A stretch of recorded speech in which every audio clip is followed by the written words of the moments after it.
Então, gente, boa noite, né? Na aula de hoje, a gente vai ver um cara que é conhecido nosso, porque nós já começamos a falar dele na filosofia, mas hoje a gente vai começar a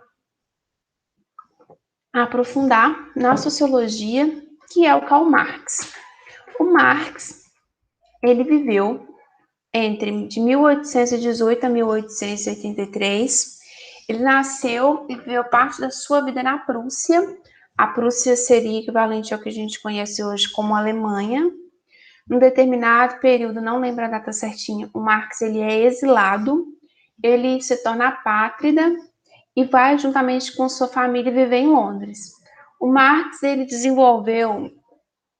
várias fontes de renda na vida, ele trabalhou com filosofia, com sociologia, com economia, com jornal, mas as grandes contribuições do Marx são como um pensador do capitalismo. As contribuições do Marx são válidas hoje para a filosofia, para a sociologia, para a economia, e as duas principais obras do Marx são o Capital, que é um calhamaço desse tamanho, e o Manifesto do Partido Comunista, que é uma obra que é mais tranquila, digamos assim, de ler. Porque o Marx é uma leitura muito densa, não é uma leitura muito tranquila, mas o Marx, ao mesmo tempo em que ele produziu de forma acadêmica, ele produzia muita coisa para os sindicatos, até mesmo o próprio Manifesto do Partido Comunista, ele tem uma linguagem mais tranquila de se ler por conta do objeto para o qual ele foi produzido, que é por conta das questões dos sindicatos. Em grande parte da obra do Marx, ele escreveu em parceria com Engels. Vocês vão ver muito Marx e Engels. Então, pela data aí que o Marx viveu, vocês veem que o Marx ele vai viver numa Alemanha que está em processo de segunda revolução industrial. A sociedade que o Marx vive é uma sociedade em que a gente vê condições de trabalho muito extremas. O que a gente chama de condições de trabalho muito extremas? São pessoas tendo uma carga horária diária de trabalho de 12, 15 horas, recebendo pagamentos mínimos, as pessoas trabalhando 7 dias por semana, trabalhando em fábricas em condições insalubres. A gente vê nessas mesmas condições mulheres e crianças, sendo que um trabalhador homem já não era muito bem remunerado, uma trabalhadora mulher ou criança era pior ainda a remuneração. As pessoas elas recebiam o básico, nem o básico. Recebiam-se um pouco para poder sobreviver. Muitos migraram do campo para a cidade e chegaram da cidade, eles não encontraram uma infraestrutura mínima para poder acolher essas pessoas. Então a gente vê uma massa de trabalhadores da indústria em condições mínimas de vida, a gente vê pessoas que não conseguem se encaixar nesse quadro, a gente vê o crescimento de roubo, de prostituição. Nessa sociedade, é uma sociedade em que, como a cidade cresce sem ter uma expansão pensada, a gente vê disseminação de muitas doenças, muita gente morre por doenças causadas por falta de saneamento básico, falta de higiene. É nesse quadro que o Marx vive e vai pensar a teoria dele. A base da teoria do Marx é uma crítica ao capitalismo. O Marx, ele não começa a teoria dele do nada, ele vai ter influência de alguns pensadores, e um pensador que vai atravessar o Marx no começo é o Hegel. Eu espero que vocês lembrem do Hegel na filosofia. Vocês lembram que a gente já falou de Hegel? Sim. O Hegel, ele vai defender que o que move... Vou fazer um flashback rapidinho. O Hegel ele vai defender que o que movimenta o mundo, o que motiva a vida são as ideias. E as ideias, elas não são fixas, imutáveis. As ideias, elas vivem em constante contato uma com a outra. E esse contato das ideias gera um embate. Esse embate seria o que o Hegel chama de dialética, o encontro de diferentes ideias, e essas ideias, à medida em que elas se encontram uma com a outra, elas vão se transformando. E através desse choque, desse diálogo das ideias, que a sociedade ela vai se transformando. O Hegel fala que existe uma tese, uma antítese e uma síntese.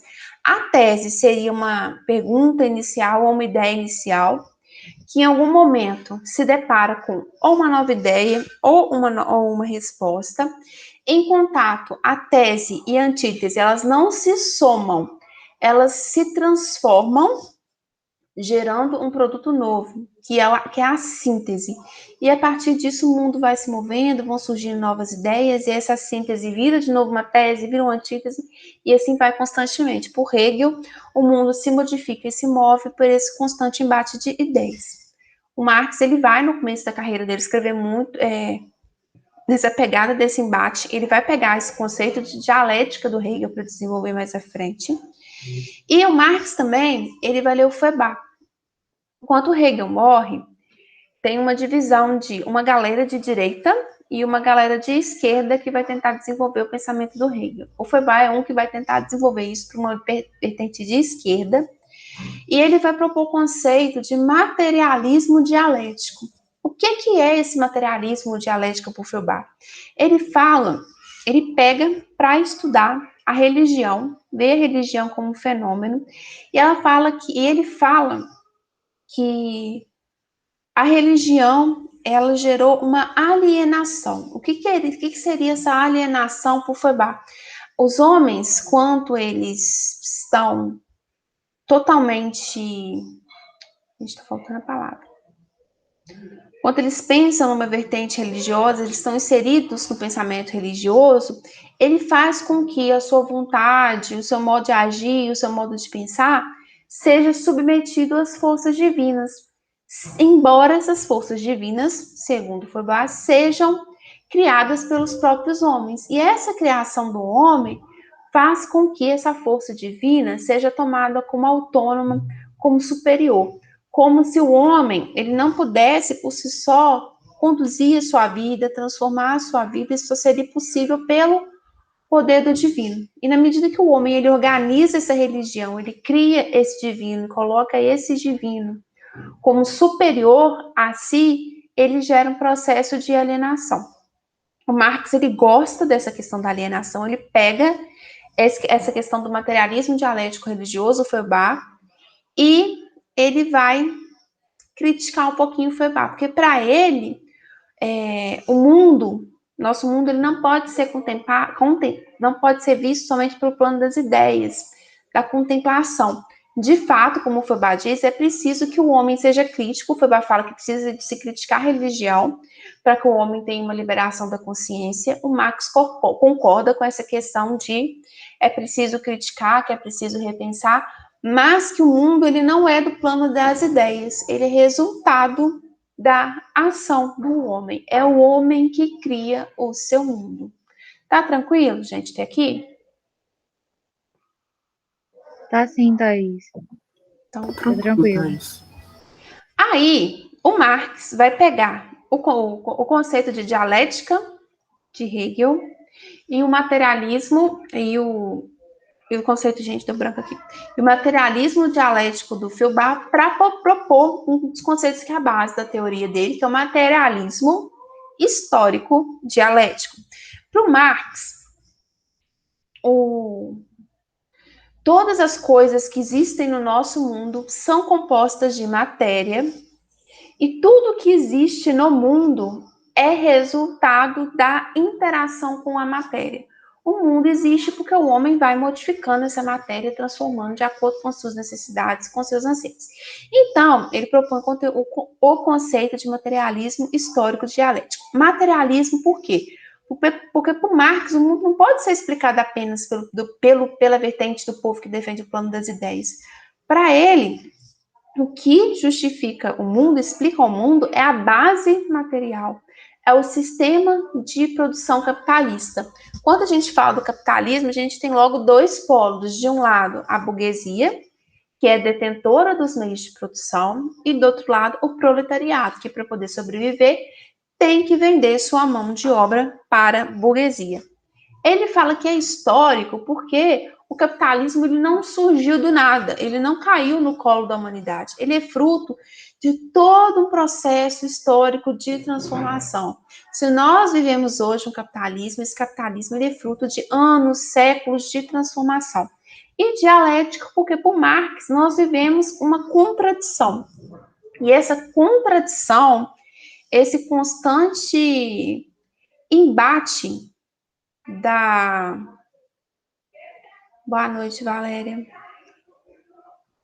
Esse constante embate de burguesia e proletariado, esse constante embate de classes antagônicas, que isso sempre vai existir na história, independente da gente estar no capitalismo, é que é o motor da história, que é o motor da humanidade, essa contradição.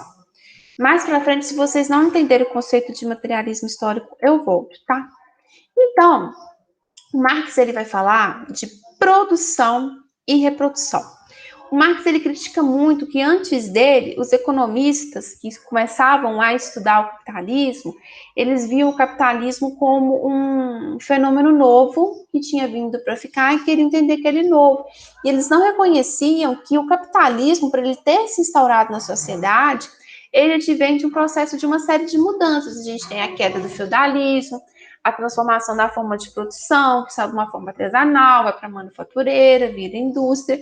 Então, Marx critica que a gente tem que considerar essa história para poder entender a sociedade e faz um comparativo entre homens e animais.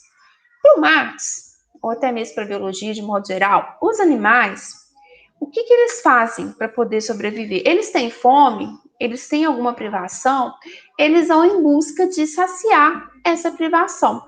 Então, se uma onça está no meio do mato com fome, ela vai lá, encontra o cervo, mata o cervo, come o cervo até matar a fome dela, saciou a fome, que é o que incomoda ela, pronto, acabou. Já os seres humanos, eles não se contentaram apenas com o que a natureza lhe fornece de forma bruta. O ser humano, ele produz meios de intervir na natureza. A forma como o ser humano ele vai intervindo e modificando a natureza é o que cria a vida material.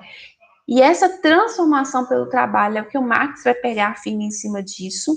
E a partir dessa transformação da natureza, o homem ele vai adquirindo certos saberes que vão passando de geração em geração, assim como essa forma de criar a vida material. E uma coisa interessante é que o homem ele não produz somente aquilo que vai satisfazer a nossa necessidade. O homem, ele vai produzir além, ele vai produzir o excedente. E é esse excedente que vai gerar divisão de classe, que vai gerar riqueza e por aí vai. É uma grande diferença entre os homens e animais. Os homens, eles dominam a natureza e eles exploram essa natureza além da satisfação da necessidade deles, ao contrário dos animais que vão naquela natureza para saciar aquilo que eles estão com fome. Aquilo, por exemplo, a fome, a sede. Então, quando a gente fala de produção e reprodução, o homem, ele produz o seu mundo,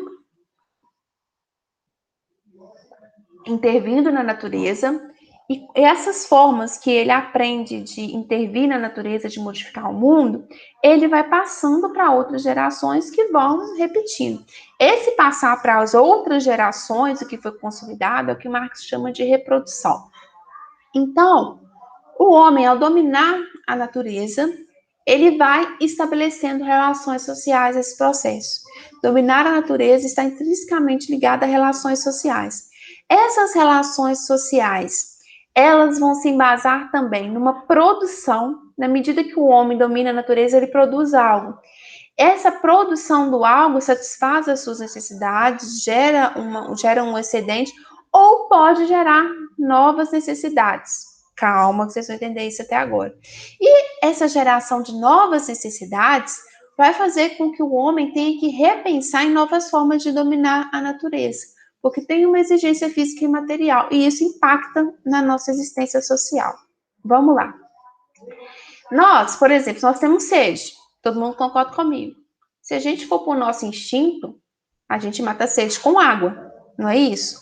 Mas a gente vive numa sociedade que dominou, pegou a água gasificada, pegou a essência de coca, pegou o açúcar, misturou tudo, produziu um refrigerante há muitos anos atrás chamado Coca-Cola.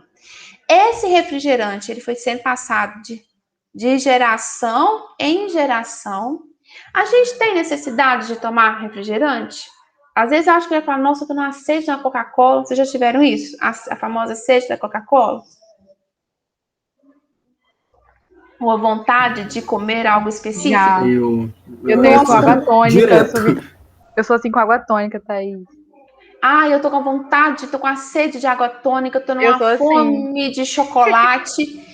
Mas se a gente pensar no nosso lado biológico, a gente realmente tem sede de Coca-Cola, sede de água tônica e fome de chocolate? Não, a gente tem fome de comida e sede de água, de alguma coisa que vai matar a nossa sede. Mas o ser humano inventou esse refrigerante. E com isso, ele gerou uma nova necessidade. Ele criou algo que, na nossa essência, não é necessário para a gente, mas foi inventado, projetado na nossa sociedade, de modo que se torne algo que é necessário para a gente. E isso impacta na nossa existência. E é isso que... Boa noite, Ariana. Que o Marx nos convida a pensar que a nossa vida ela está muito atrelada ao que é produzido. Outro exemplo. Na medida que a gente vai estabelecendo relações sociais, apropriando a natureza, a gente vai criando novos objetos que vão sendo passados de uma cultura para outra. Exemplo. Se você chegar num lugar e for comer, num restaurante, comer com a mão, vai todo mundo te olhar assim, que isso? Pessoa aborígene, não tem hábitos, não tem nada. Mas a nossa necessidade é de quê? De matar a fome. Que seja comendo com a mão, sabe-se Deus lá como. Mas, através das relações sociais, criou-se a necessidade, por exemplo, de que é fino, de que é educado, que os seres humanos eles têm que se alimentar utilizando talheres, que é higiênico. Então, foi produzido o talher, esse talher gerou novas necessidades. Qualquer casa que você for, a maioria delas você vai encontrar ou uma colher, ou uma faca, ou um garfo, e isso é reproduzido, é passado de geração em geração. Dificilmente a gente vai numa casa que não tenha minimamente uma faca para cortar, uma colher, um garfo, um copo para tomar o líquido. Deu para pegar? Deu sim, Thaís, tranquilo. Então, gente, na medida que o homem ele vai produzindo esses objetos, ele vai reproduzindo esses objetos, ele vai criando a sua própria história. O Marx, ele fala de forças produtivas, de relações sociais, ele quer entender o conceito de produção. O Marx, ele pega o estudo dele em cima de uma sociedade específica, que é a sociedade capitalista. E ele fala que o que uma sociedade ela vai produzir, produção, esse conceito não é algo que é geral para todo mundo. O que a sociedade produz está ligado a qual posição que essa sociedade está, em quais são, por exemplo, uma sociedade capitalista, a produção vai ser para gerar lucro. Em uma sociedade primitiva, o que é produzido da caça da pesca é para poder saciar a fome. Então, a produção varia de acordo com qual tipo de sociedade a gente está inserido, e a produção, ela é construída pelos homens, tudo que é produzido é construído pelos homens, mas essa construção não é desejo meu. Ah, eu quero construir isso, eu quero construir aquilo. Não é fruto de um projeto, de um desejo individual, mas sim de um todo. Então, Marx, para falar de produção, ele fala de forças produtivas, divisão social do trabalho e relações sociais de trabalho. O que são as forças produtivas? É o trabalho do homem sobre a natureza, é a relação homem-natureza. Para que o homem transforme a natureza, ele precisa de meios para poder transformar essa natureza e precisa de força de trabalho. As forças produtivas, essa questão dos meios de produção e a força de trabalho, é a base da divisão social do trabalho. O que é essa divisão social do trabalho? A partir do momento que a gente tem trabalho, que a gente tem acumulação de excedente, a sociedade ela vai ser segmentada. No caso de uma sociedade capitalista, a gente vai ter quem que é dono do meio de produção, ou seja, quem que é dono da fábrica, quem que é dono da matéria-prima, e do outro lado você vai ter aquele que vai trabalhar para transformar aquela matéria-prima, por exemplo, para transformar uma tonelada de árvore em mesas, em cadeiras. Então, essa forma como as forças produtivas se organizam, quem tem o meio e quem vai vender sua força de trabalho, é essa divisão social do trabalho. E a divisão social do trabalho, gente, ela não é igualitária. Ela gera desigualdade na sociedade capitalista. A gente vê quem que é dono da... Ai, gente, eu esqueci. Ai, pensa numa faca aí. Quem que é dono da Ambev? E o funcionário da Ambev. Eles têm em comum a Ambev. Quem que tem mais dinheiro? O dono da Ambev, que é dono de toda a estrutura da fábrica, da matéria-prima, ou o cara que vende sua força de trabalho? É o dono da Ambev. Eles, apesar de terem em comum a Ambev, eles vivem numa mesma condição social? Não vive. Então, essa divisão do trabalho, essa diferença que gera a estrutura de classe. A gente pode pegar pela questão que tem o trabalho manual, que tem o trabalho intelectual, a questão da burguesia e do proletariado. E para que o trabalho exista, é preciso que se organizem relações sociais de trabalho, que são as formas de se distribuir o trabalho e vai depender da sociedade do período histórico. Numa sociedade primitiva, a gente tem um trabalho de forma comum, todo mundo detém conhecimento, todo mundo é dono da terra, todos trabalham de forma coletiva. Numa sociedade capitalista, não existe esse coletivo, é cada um por si. A gente tem um que vai ser o dono do meio de produção e o outro que vai vender sua força de trabalho. Então, essa forma como o trabalho se organiza depende do período histórico e da sociedade no qual ele ocorre. Ele não é uma coisa que é padrão para todo mundo. Pergunta, gente? Por enquanto é Marx, tranquilo. Não, Thaís, é tranquilo. ele fala de dois conceitos. Ele fala de estrutura e de superestrutura.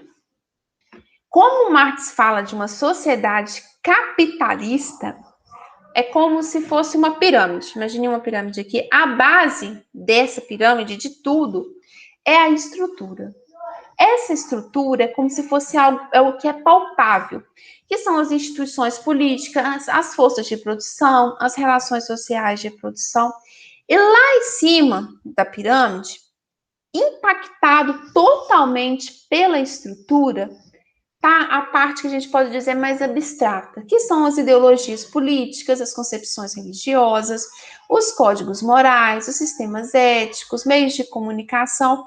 Então, essa estrutura que é a base, que seria, por exemplo, o sistema capitalista, ela vai totalmente impactar na nossa superestrutura. Por exemplo, numa sociedade que trabalha com a escravidão.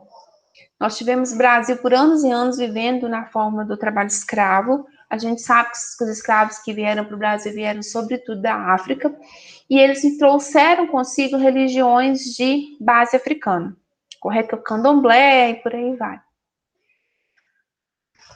Os trabalhadores escravos, eles estão na base da estrutura? Não, eles não estão na base da estrutura. Quem está na base é o senhor, dono de engenho, é o senhor, dono da lavoura. E esse senhor, ele é pertencente à religião católica. O que a gente escuta no Brasil a respeito de religiões de matriz africanas? Elas não são renegadas por alguns, elas não são deixadas de lado, não são vistas com bons olhos? É a questão dessa estrutura de quem está no comando impactando em tudo. Por exemplo, os horários, as nossas férias são totalmente atravessadas por essa questão da estrutura capitalista. Tem gente que está numa posição que tem um salário tal que vai poder viajar para um dado lugar nas férias. Tem gente que está ocupando um lugar que ele nunca vai poder viajar, porque ele só tem dinheiro suficiente para poder se viver cotidianamente. Por exemplo, o que você tem de... Na semana a gente trabalha, a maioria das pessoas trabalham de segunda a sábado e tem um domingo livre. O domingo é o seu dia de descanso, é o seu dia de lazer. O que você vai fazer nesse dia que você não está vendendo a sua mão de obra está totalmente ligado ao capital. essa questão do capital. Pode ser que você vá a um cinema, pode ser que você não tenha dinheiro para poder ir ao cinema. Deu para vocês pegarem essa questão de estrutura e superestrutura? A estrutura seria a base da sociedade capitalista, e essa base é formada por instituições políticas, por instituições sociais, pelas forças de produção, pelas relações sociais de produção, e elas impactam diretamente na ideologia política, nas concepções religiosas. Não existe neutralidade. Quem está no poder domina. Na sociedade capitalista, quem vende a mão de obra, o proletariado, é o dominado. E o dominado, ele se vê diante dos valores que são legitimados pela classe dominante. Tranquilo, gente? Algum comentário?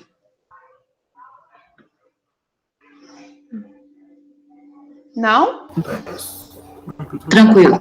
Tranquilo, Thaís. O Marx, ele fala também da questão das classes sociais. Ele não deixou uma teoria específica, um escrito específico sobre classe social. O que existem são fragmentos em textos que o pessoal foi juntando para tentar entender o que o Marx queria dizer sobre classes sociais. O que ele fala? Que na medida que o homem ele vai trabalhando, ele vai produzindo a sua existência, a forma como o homem trabalha a natureza, extrai da natureza aquilo que precisa, vai contribuir para a geração das classes sociais. Quando o homem vive explorando a natureza apenas para sua subsistência, a gente não vê divisão de classe social. A gente vê que às vezes existe um pajé, uma pessoa central, mas é todo mundo igual. Na medida em que vai surgindo o excedente da produção, que a gente vê colocada a divisão social do trabalho, a gente vê que vai ver a divisão de classe. Na medida que o homem ele foi crescendo, acumulando, ele viu a necessidade de estratificando, divisão do trabalho, quem tem e quem não tem, isso impactando diretamente na estrutura das classes. Tranquilinho? O Marx, ele vai ser muito crítico a essa questão do capital, porque para ele a forma como a sociedade capitalista se organiza leva a uma exploração do trabalhador de forma desumana. E isso limita a liberdade e o potencial do desenvolvimento do sujeito. Por quê? Não é só a questão da divisão monetária, da sua localização de um dado ponto de classe social. Acaba que quem detém o poder material, quem é dono dos meios de produção, é uma potência política e é o dominante. Então, o Marx sugere que, para que esse quadro modifique, é preciso a luta de classes. A questão da dialética aí, gente, a gente tem a ideia da classe dominante, a ideia da burguesia, a ideia do proletariado, elas vivem num constante embate, nessa contradição e vão gerando um movimento da sociedade. Então, para o Marx, a história da sociedade é uma história de luta de classes. A gente teve no período feudal, por exemplo, os senhores feudais contra a burguesia. A burguesia venceu. Hoje nós temos a burguesia com o proletariado. Pode ser que um dia a burguesia não esteja na ponta do poder. Então é isso que o Marx fala. Nossa sociedade vive em constante luta de classe. Quem é dominante, quem é dominado, quer ser dominante. Só que essa luta de classe, existem momentos na história que ela é clara e nem sempre ela está explícita. E é essa luta que impulsiona a mudança na estrutura. É ela que é o motor da história. Pensa para vocês verem, por exemplo, a questão do feudalismo para a burguesia. Antes tudo era de propriedade do senhor feudal, agora tudo é de propriedade do burguês. Veja como vai mudando.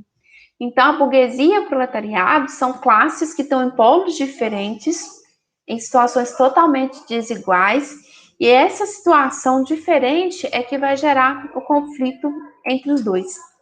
Para o Marx, os iguais, eles tendem a se juntar, eles tendem a se agrupar, e à medida que as pessoas tomam consciência de qual classe a qual elas pertencem, elas tendem a formar ou associações políticas ou sindicatos para buscar uma união solidária. E essa união solidária quer lutar contra quem oprime e defender os interesses, o combate dos opressores, a questão dos sindicatos. Veja, por exemplo, estou lembrando que agora o caso da Ford, que fechou como sindicatos metalúrgicos se faz presente, são pessoas que pertencem à mesma classe, que estão lutando por melhores condições de trabalho, melhores salários. Então, a frase famosa do Marx é o proletariado univos, porque ele acredita que na medida em que o proletariado ele se une, ele se reconhece e toma a importância da sua luta, ele vai conseguir ascender o lugar da burguesia no poder. Pergunta, gente?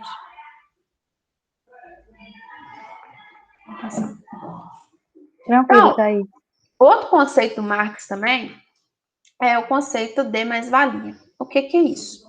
Eu sou dona de uma fábrica eu sou dona dos... Vamos pegar um exemplo. Eu sou dona de uma fábrica de sapatos. Eu contrato uma pessoa para trabalhar na minha fábrica de sapatos. Então, essa pessoa trabalha e produz um sapato. Ele consegue produzir por dia 20 sapatos e cada sapato custa R$100. Então, no final do dia, ele vai produzir... Ótimo de matemática, gente. R$2.000 sapato. Vamos pôr um exemplo assim. Mas, aí numa semana, vamos porque ele trabalha 5 dias, ele vai produzir sapato. Em um mês, R$40.000 sapato. A pessoa que é dona de uma fábrica, ela paga exatamente aquilo que a pessoa produziu? Não. Ela paga uma parcela. Um pouco desses 40.000 que eu arrecadei, eu vou pagar 1.000 para o meu trabalhador. Vocês viram que o que foi produzido, o sapato, o tanto que o trabalhador produziu e o que ele recebe não é equivalente, uma diferença muito grande, que o trabalhador ele fica com uma porcentagem mínima do que ele produz e esse maior valor fica com quem é dono da fábrica, dono dos meios de produção. Então, essa diferença é o que o Marx chama de mais-valia. A mais-valia tem como marca a exploração do trabalho. É uma marca do sistema capitalista. Entender mais-valia? Que é essa diferença? Sim, sim.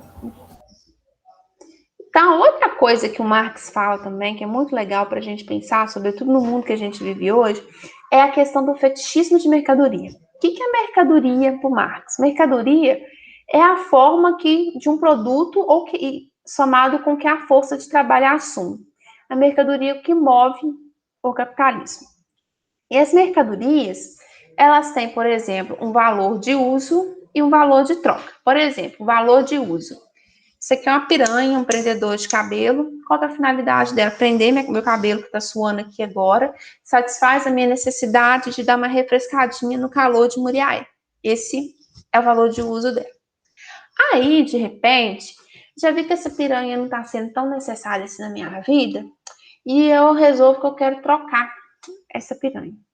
Aí, eu quero trocar a minha piranha de cabelo numa mochila que eu vi a Ariana indo para aula com ela. Aí eu, mas a Ariana, vamos fazer um negócio de trocar piranha para uma mochila. E a Ariana vai olhar a minha piranha e vai falar, nossa, mas é simplesinha, frio, né?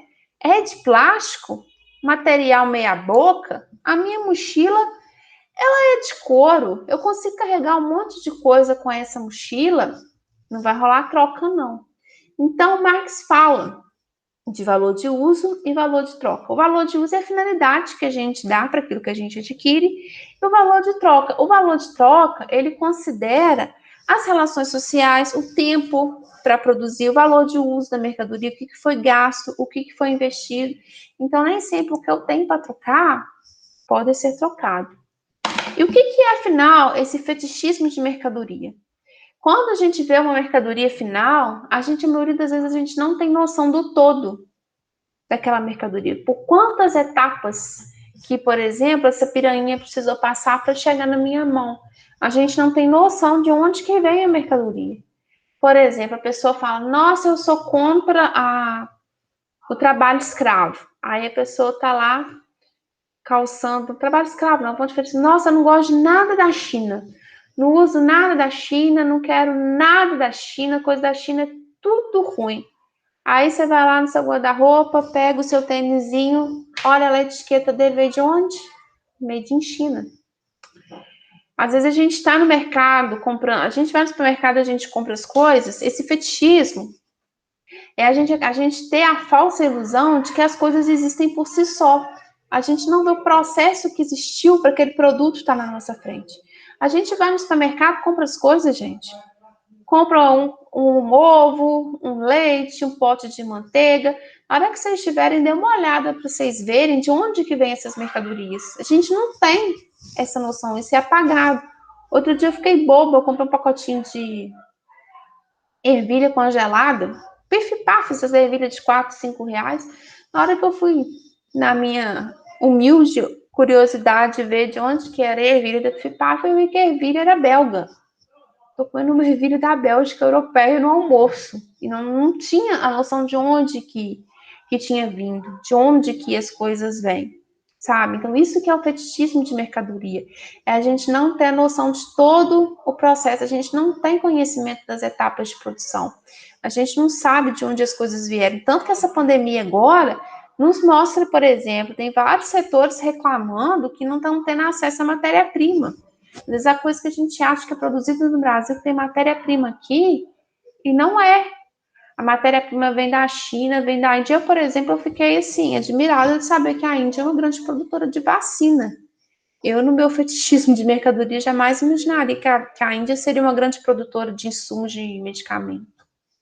Então, a gente está meio que alienado, a gente não consegue ver esse todo. E isso é preocupante para o Marx, porque para ele a gente não pode considerar apenas o produto pronto, mas a gente tem que ter um olhar para todo esse processo e para os sujeitos que estão envolvidos nele.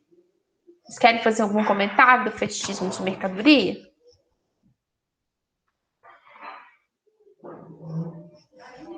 Não, tranquilo, Thaís, tranquilo. Aí, gente, outra coisa que o Marx fala é alienação. Ele trabalha com o conceito de alienação, mas com um conceito voltado para a questão do trabalho. Essa tirinha aqui explica certinho o que é alienação. Vou me aposentar amanhã e saber o que eu, sabe o que eu vou fazer? Eu vou andar até o final dessa montagem e descobrir o que eu estou fazendo há 30 anos. É o exemplo de um cara que trabalha numa fábrica de parafuso, só produz parafuso, mas ele é alheio ao que a cadeia de produção que está aquele parafuso. Pode ser que ele tenha na casa dele uma cadeira que utilizou um parafuso que ele produziu, mas ele não tem noção disso, ele não consegue reconhecer o produto que ele criou e ele não consegue ver uma finalidade social para o seu trabalho. Ele acha que o trabalho é minimamente receber o salário. E já está tão acostumado com isso, com esse processo, que gera alienação. Ele não se organiza para poder mudar essa realidade. Às vezes a gente tem fábrica de algum produto na cidade da gente, mas a gente não tem a mínima noção para onde que esse produto vai. Às vezes a pessoa tem dentro de casa algo que ela produziu e não tem a dimensão disso. E é isso que o Marx fala que é alienação, que é preciso superar essa alienação. O Marx ele propõe a questão de uma revolução. Para ele é preciso que haja uma luta para a queda do modelo capitalista e que essa mudança, essa revolução, ela proponha uma mudança dos processos produtivos, da forma como o Estado se organiza e para alterar a ideologia dominante. Ele deixa claro, isso já aconteceu na história, a gente vê a questão de cair o feudalismo e a ascensão da burguesia ao poder. Então, para o Marx, é preciso ter o fim da propriedade privada dos meios de produção. É preciso que esse meio de produção atenda a anseios sociais, não a anseios de um indivíduo que é o dono daquilo. E ele propõe que o ideal seríamos que se vivesse numa sociedade comunista, que seria uma sociedade em que a divisão do trabalho exista para satisfazer as necessidades sociais, uma sociedade essa que permitiria a reconstrução dessa consciência da sociedade humana, de todos os processos que estão envolvidos no trabalho. E ele fala que a transição do capitalismo para o sistema comunista, nesse meio tempo, teria que haver uma transição, e essa transição seria uma ditadura, que foi algo que a gente viu, por exemplo, na União Soviética durante a implantação do socialismo. Comunista, a gente fala China comunista, mas a China não tem nada de comunista, tá? Cuba não é comunista, A gente vê aí o povo tentando o socialismo que o Marx falou no comunismo mesmo, de fim e coisas do tipo, eu pelo menos desconheço, tá? Então, era essa questão da Revolução do Marx. Aí eu trouxe para vocês uma frase do Marx, que o trabalho, ele não é simplesmente a satisfação de sua necessidade, né? Você trabalhar, trocar a sua mão de obra por dinheiro para satisfazer uma necessidade, mas o trabalho é um meio para satisfazer outras necessidades, e é preciso que o trabalhador, ele veja a importância do seu trabalho, dos meios de luta, para que proporcione a modificação do sistema, tá? Gente, vocês têm alguma pergunta, alguma dúvida sobre Marx? Deu para dar uma pegada no que ele fala? Eu sim, Thaís. É porque Marx Direitinho. é meio complicadinho, né? Mas a base do Marx, ele critica o sistema capitalista e ele mostra que como que quem é dono dos meios de produção está lá no topo, domina, e os outros são dominados. E ele sugere na teoria dele um momento em que quem está dominado vira dominante. Que essa luta para ver quem está no poder é o que é o grande motor da sociedade. Tá joia? Deixa eu parar aqui a gravação, gente.